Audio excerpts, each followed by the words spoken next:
fun fact, à la base cette vidéo devait être la toute première de ma chaîne, mais elle n'est jamais sortie pour cause de... J'étais trop gênée devant la caméra. Quelques mois ont passé et je pense que le problème est réglé. Donc j'ai décidé de reprendre le concept de la vidéo et de la retourner.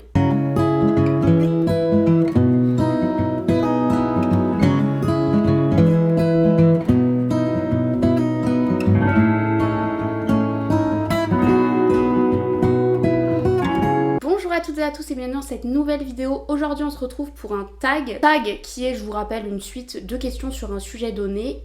Aujourd'hui on parle des classiques, de mon rapport aux classiques, de mes classiques préférés, de ceux que je peux absolument pas voir en peinture, enfin bref, la totale. D'ores et déjà, si le concept vous plaît, n'hésitez pas à liker la vidéo, mais aussi vous abonner à ma chaîne. On parle de littérature sous toutes ses formes, de classiques, mais pas que. Même si aujourd'hui on va se lancer à corps perdu dans ces grands chefs-d'œuvre de la littérature qui le sont, ou pas vraiment. Je vais commencer par deux petits disclaimers, même si j'en fais absolument jamais dans mes vidéos. Premièrement, le terme classique est un terme très flou et fourre-tout. Là, on va prendre la définition un petit peu générique, c'est-à-dire une œuvre qui est assez connue, qui est diffusée et qui est éditée encore aujourd'hui. Deuxième disclaimer, il s'agit de mon avis personnel, vous avez le droit évidemment de pas être d'accord. D'ailleurs n'hésitez pas à le faire savoir en commentaire, c'est toujours hyper intéressant d'avoir plusieurs points de vue sur les mêmes œuvres. Le tag auquel j'ai décidé de répondre aujourd'hui s'appelle Pour l'amour des classiques, je l'ai vu sur la chaîne de Maureen il y a très longtemps, je pense 3, 4, 5 ans. Il a ensuite été repris par à peu près toutes les chaînes littéraires qui parlent de littérature blanche et de littérature classique,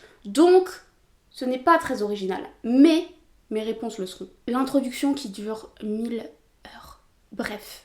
Première question, à quelle fréquence et pourquoi est-ce que vous lisez des classiques? La raison la plus simple et la plus évidente, c'est que j'ai toujours étudié la littérature, que ce soit au lycée puisque j'ai fait un baccalauréat littéraire quand ça existait encore, mais aussi à la faculté où j'ai fait une licence de lettres et un master de recherche en littérature. Donc autant dire que des classiques, j'en ai bouffé à toutes les sauces, matin, midi, soir. C'est mon quotidien et j'adore ça. Ajoutons à cela le fait, ou alors ça va avec, que je suis passionnée de littérature. J'aime beaucoup lire et découvrir des classiques. J'en lis évidemment pour mon plaisir personnel, mais aussi pour approfondir ma culture littéraire. Je ne suis absolument pas une puriste des classiques. Je lis bien d'autres livres et je considère pas que tous les classiques sont bons. En tout cas, je les apprécie pas tous. Il y en a même carrément que je déteste et c'est complètement ok. En ce qui concerne la fréquence de lecture, eh bien, je dirais que plus de la moitié de mes lectures sont des lectures de classiques. Après, à quelle fréquence, c'est difficile à dire, ça dépend des périodes, ça dépend si je suis en période de cours. N'empêche que les classiques font vraiment partie de ma vie de lectrice. Comme je vous l'ai dit, le terme classique est un petit peu fourre-tout. On retrouve absolument tous les genres, tous les types de livres. Donc je suis un peu partisane de tous les lecteurs peuvent aimer des classiques. C'est pas forcément compliqué, c'est pas forcément plus chiant que d'autres livres qui sont complètement inconnus au bataillon ou alors qui sont hyper récents, parce que c'est vrai que dans le classique il y a un peu cette notion de vieux livre. Après on peut aussi considérer Musso comme un auteur classique puisqu'il est extrêmement diffusé et il est extrêmement vendu, je ne sais pas. Bref. Deuxième question, quelle est la période, le pays ou la culture au sujet desquels vous aimeriez plus lire? Pour la période, je dirais que j'aimerais bien relire un petit peu de littérature antique. J'en ai lu au lycée puisque j'ai fait grec ancien, c'est incroyable. Des souvenirs de fou. J'avais adoré le théâtre grec notamment. Et j'aimerais bien m'y replonger un petit peu parce que ça fait assez longtemps. En ce qui concerne le pays, j'en ai plein. Je vous en ai parlé dans mon bilan de lecture 2024. J'aimerais énormément lire plus d'ouvrages de littérature russe. Dans mes résolutions, je vous ai parlé de la littérature allemande, la littérature germanophone, même si j'en ai lu quand même pas mal. J'aimerais aussi lire un peu plus de littérature polonaise. J'ai lu quelques œuvres très connues qui m'ont beaucoup plu. Et c'est une culture qui m'intéresse énormément, donc pourquoi pas l'approfondir à travers les classiques. Je crois que c'est tout. Après, je suis quand même naturellement assez curieuse de découvrir des auteurs d'un petit peu partout. Ma porte reste évidemment ouverte à tout type de littérature. Moi, tant que ça me fait kiffer, on y va. Prochaine question, quel livre moderne mériterait selon vous le statut de classique? J'ai pas réfléchi en fait aux questions. Moderne, je considère que c'est deuxième moitié du XXe siècle, début XXIe. Écoutez, je pense que je vais vous parler du Dîner de Hermann Koch. Encore une fois, je vous en ai déjà parlé un petit peu. C'est un livre que j'ai lu fin 2024 et qui m'a énormément plu. C'est l'histoire de deux couples qui vont se retrouver dans un restaurant à Amsterdam, un restaurant hyper chic. Un des deux hommes est candidat à la mairie d'Amsterdam, donc c'est quelqu'un qui est extrêmement reconnu, qui a beaucoup d'argent. Et le deuxième homme, c'est ni plus ni moins que son frère. Donc ils vont être accompagnés par leurs épouses respectives pour manger. Sur le papier, je vous l'accorde, il n'y a rien de fou, mais en fait, ce moment cache énormément de mystère, puisqu'on va comprendre au fur et à mesure de la lecture que les deux couples sont liés par un secret qui pourrait grandement entacher la réputation de tout le monde. Le but, c'est donc de trouver un accord, mais sans éveiller les soupçons des personnes autour. Il va y avoir tout un jeu de non-dits, de demi-aveux, de manipulation, etc.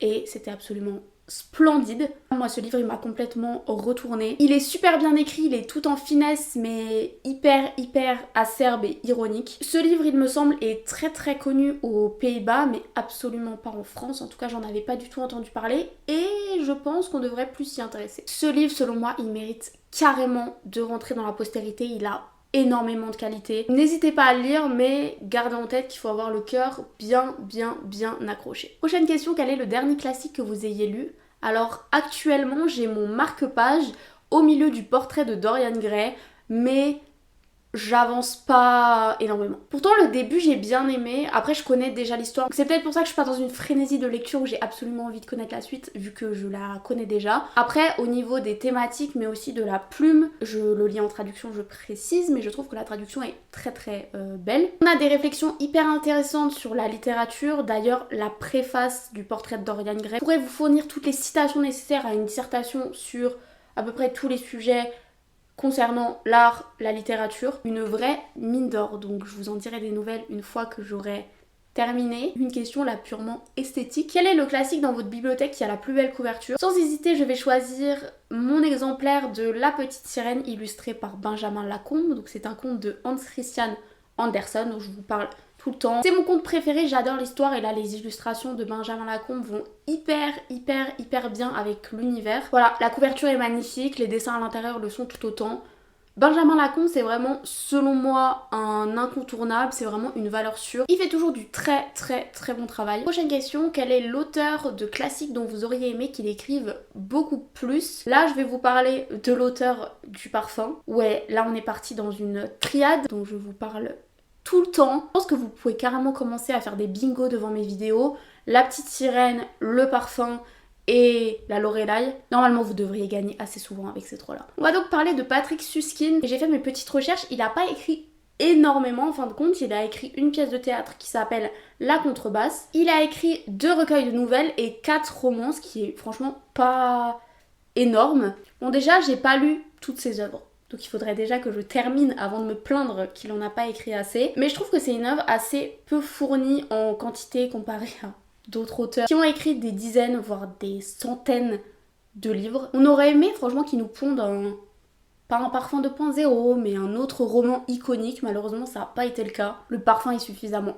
incroyable pour éponger cette déception. Mais ouais, franchement ça aurait été cool. Question touchy, quel est le classique que vous aimez le moins? Je vais vous parler d'une autrice spécifiquement avec laquelle j'ai énormément de mal. Évidemment pas en tant que personne, en tant qu'écrivaine.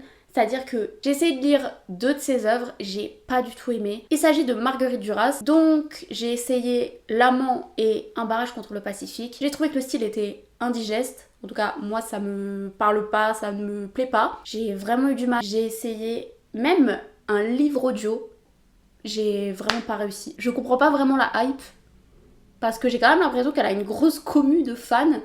D'ailleurs, si vous en faites partie, n'hésitez pas à m'expliquer ce que vous adorez dans l'œuvre de Marguerite Duras parce que moi je ne vois absolument rien. Prochaine question, quel est votre classique en traduction? Alors j'en ai beaucoup mais j'ai décidé de vous parler d'une œuvre dont je n'ai pas encore parlé. Il s'agit de la pièce d'Henrik Ibsen, Une maison de poupée. J'ai la traduction de Éloi Recoin et je trouve qu'elle est absolument incroyable. Déjà la pièce est trop intéressante, je trouve qu'elle est très bien écrite et je ne parle pas norvégien mais j'ai eu une prof à la fac qui nous a fait un cours sur Ibsen notamment et qui pour le coup parlait norvégien et qui a dit que la traduction était assez bonne. Elle a essayé de nous expliquer un petit peu les subtilités et écoutez, elle m'a bien convaincue. Une maison de poupée, c'est une pièce très très connue. D'ailleurs, il me semble que c'est la plus connue du théâtre scandinave. Ibsen est vraiment l'auteur scandinave, peut-être avec Andersen, le plus connu en France et encore aujourd'hui. J'ai pas lu d'autres pièces de lui, mais j'ai adoré Une maison de poupée. C'est un drame qui se passe à Noël. Il va y avoir des histoires de couple, des histoires d'argent.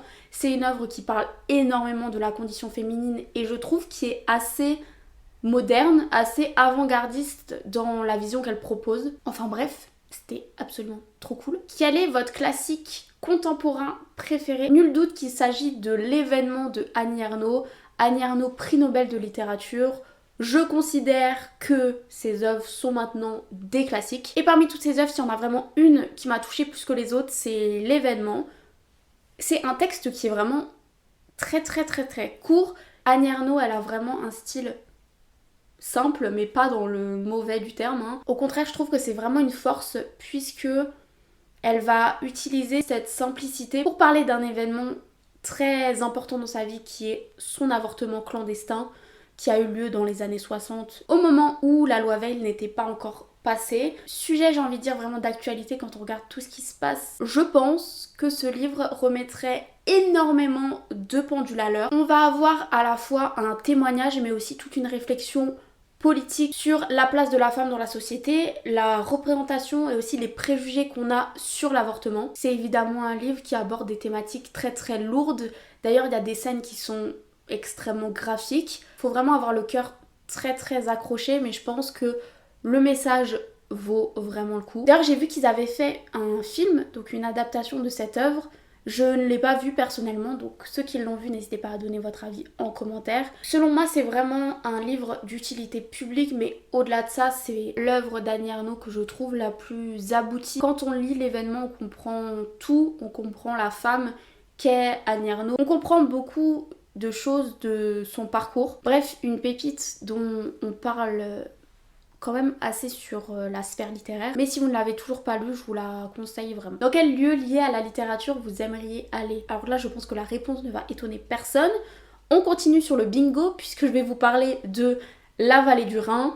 Je suis une grande fan de la littérature allemande, du romantisme allemand. Et quel endroit plus surexploité, plus poncé que la Vallée du Rhin par les poètes, que ce soit, comme je vous l'ai dit, les Allemands, mais aussi les Français, Hugo, Nerval, Apollinaire, tout le monde y est passé, tout le monde a écrit sur le Rhin, que ce soit Coblence, Baccarat, tous les endroits qui sont liés de près ou de loin à la Loreley.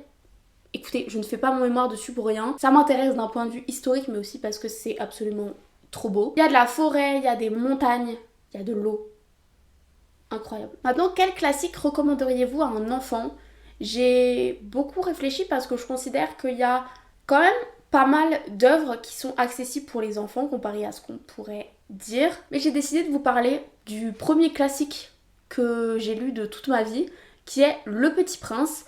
Pour l'anecdote, je ne sais plus du tout pourquoi, mais quand j'étais en primaire, je pense que je devais être en CE2, CM1, j'ai développé une obsession pour Le Petit Prince. Ça devait être par rapport au dessin animé qui passait ou alors parce que c'est une image qui est assez connue. Mais vraiment, j'étais obsédée par ce livre et j'ai fait des pieds et des mains pour que ma mère l'achète. Celui-là est Oliver Twist. Alors par contre, Oliver Twist, je ne sais même pas pourquoi en fait j'ai fait une fixette dessus. Je le trouve un peu dur. Je me souviens que quand je l'ai lu à cet âge-là, j'ai pas compris grand-chose. Mais Le Petit Prince, j'ai absolument adoré. Déjà, c'est très bien illustré. C'est une histoire qui est très simple à comprendre. Il y a plusieurs degrés de lecture. Donc même un enfant, il trouvera son compte, je pense. On parle de voyage, on parle d'amour, on parle d'amitié. Il existe tout un tas d'albums jeunesse qui reprennent l'histoire du Petit Prince. Donc si vous avez des petits lecteurs autour de vous, je pense que c'est un bon moyen de rentrer dans la littérature classique. Maintenant, quel classique mériterait un nouveau nom?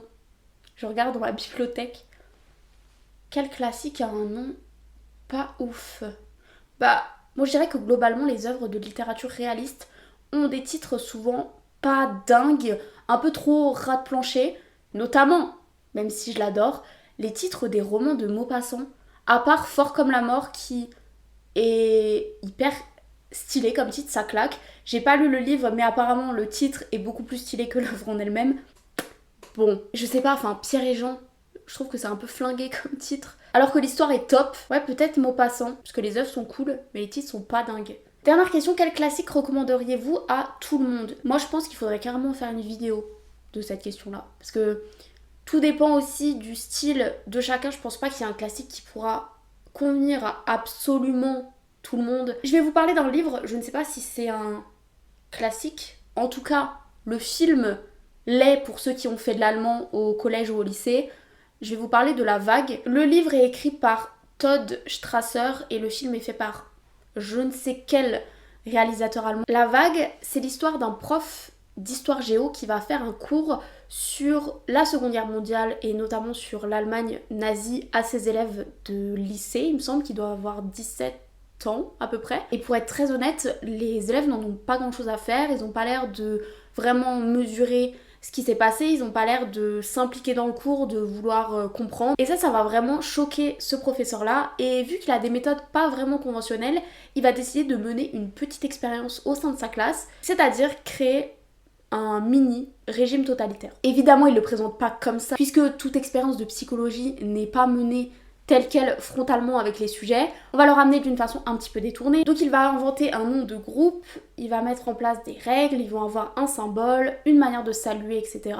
Et progressivement, cette expérience va prendre, elle va tellement bien prendre qu'elle va dépasser le cadre de sa classe, puisque tout le lycée va se mettre à adhérer au mouvement qui est La Vague. Progressivement, la situation va complètement dégénérer et être hors de contrôle du professeur et va avoir des conséquences absolument désastreuses. Pourquoi est-ce que je conseille ce livre et ce film d'ailleurs qui sont tous les deux excellents? Parce que ça nous permet de réfléchir énormément sur notre condition d'être humain, notre place au sein d'un groupe, mais aussi notre libre arbitre et notre capacité ou non à avoir un esprit critique sur une situation, sur un événement, même si le monde entier y adhère. En plus de ça, on va questionner le pouvoir et aussi la place de la jeunesse dans la société. Au-delà de ça, ça permet aussi de mieux comprendre l'histoire, de comprendre aussi les mécanismes qui sont à l'œuvre dans la montée des totalitarismes, que ce soit au XXe siècle, avant, mais aussi actuellement. Bref, comme l'événement d'Annie Ernaux, c'est un livre qui remet, je pense, beaucoup de pendules à l'heure. La dernière question, c'est qui voulez-vous taguer? Alors absolument tout le monde, même si comme je vous l'ai dit,